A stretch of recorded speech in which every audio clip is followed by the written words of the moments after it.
Never sleep with your ears covered if you have tinnitus. That line sounds stark because it matters.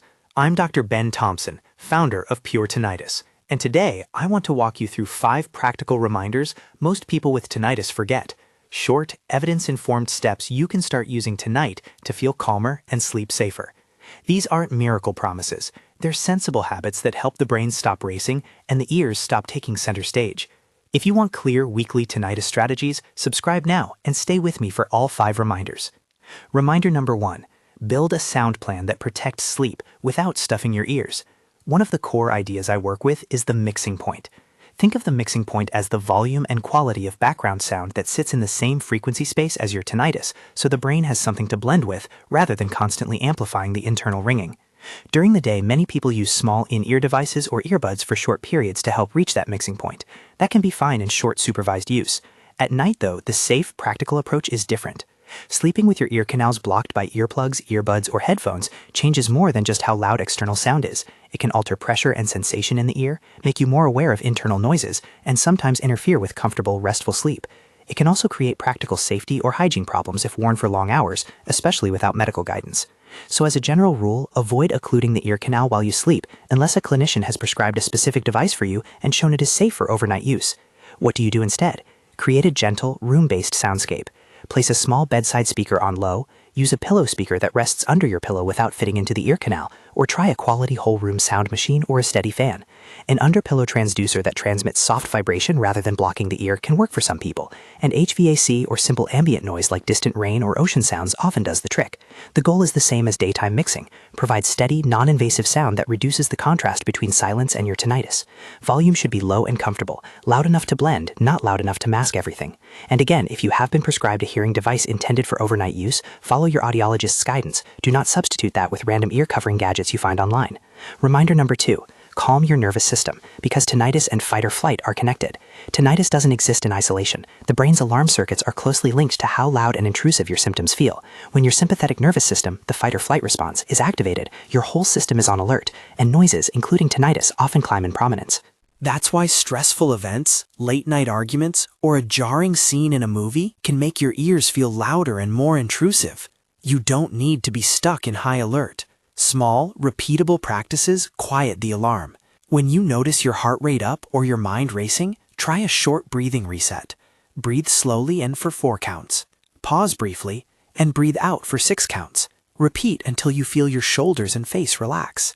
Take a 5-minute walk outside to change your physiology and perspective. Or step away from the screen and do a short grounding exercise. Name 5 things you can see, 4 you can touch, 3 you can hear, 2 you can smell, and 1 you can taste. Reducing exposure to sensationalized media or tense conversations in the evening also helps.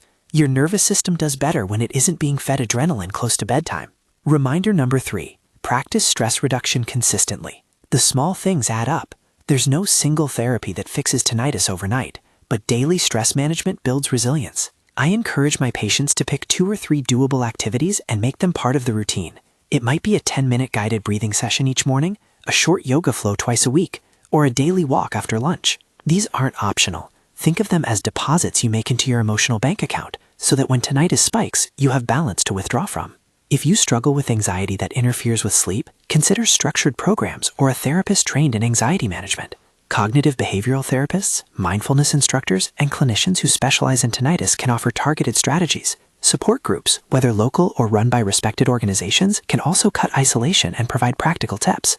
Be selective about online advice. Prioritize sources that are transparent about evidence and encourage professional evaluation rather than quick fixes.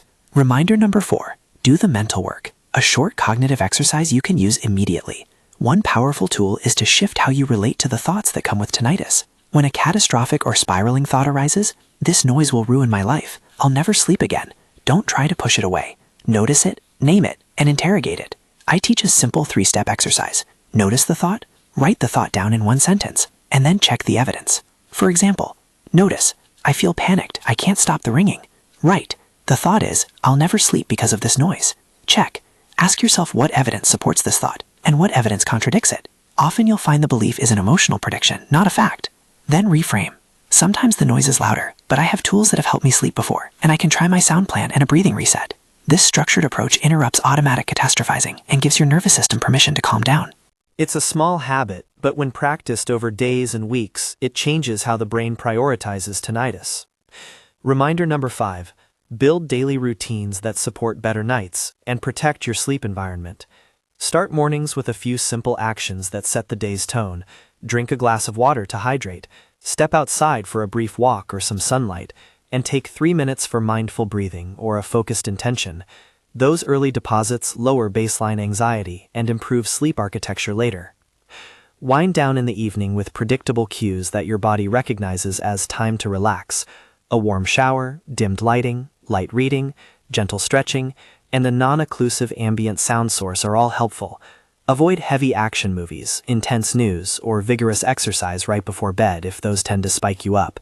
And critically, don't rely on ear-covering devices as a sleep default. If the habit of sleeping with earplugs or earbuds is already in place, try transitioning to room-based sound gradually. Lower the in-ear use night by night while introducing a bedside speaker or sound machine.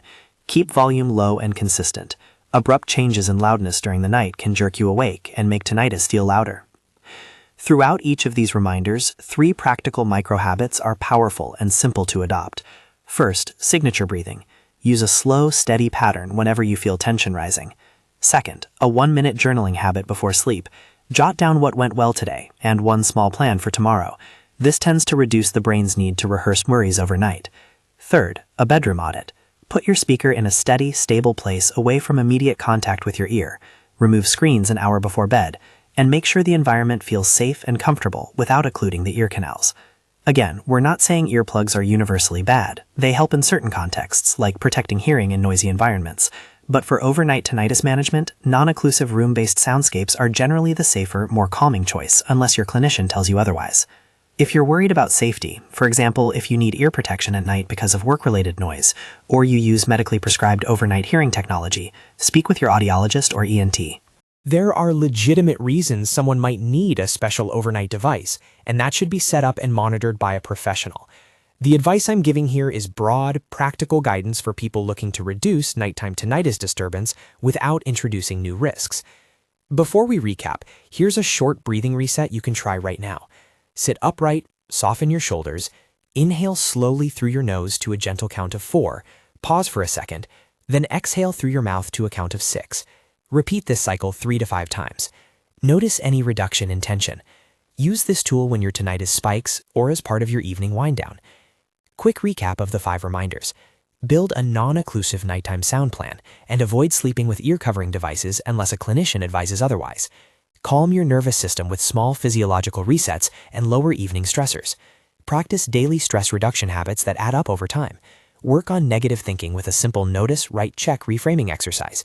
And create consistent morning and evening routines that encourage restorative sleep without ear occlusion. If you want personalized help, visit puretinnitus.com to learn about assessment options and resources that can help you build a plan tailored to your hearing profile and lifestyle. And if this video helped you, leave a comment telling me which tip you'll try tonight. Sharing your experience helps others feel less alone. Remember, tinnitus is real and it's often uncomfortable, but by changing a few small habits, you can shift how much attention your brain gives to the noise. Avoiding ear covering while you sleep is one of those practical shifts that often reduces overnight distress and supports better sleep. As always, if your symptoms are new, suddenly worse, or accompanied by hearing loss, dizziness, or pain, contact your audiologist, ENT, or primary care provider for a medical evaluation. Thank you for being here. Take the next small step tonight. Choose one of the 5 reminders and try it. Over time, those small steps add up, and you'll find more nights where sleep returns, and tinnitus becomes a background note instead of the headline.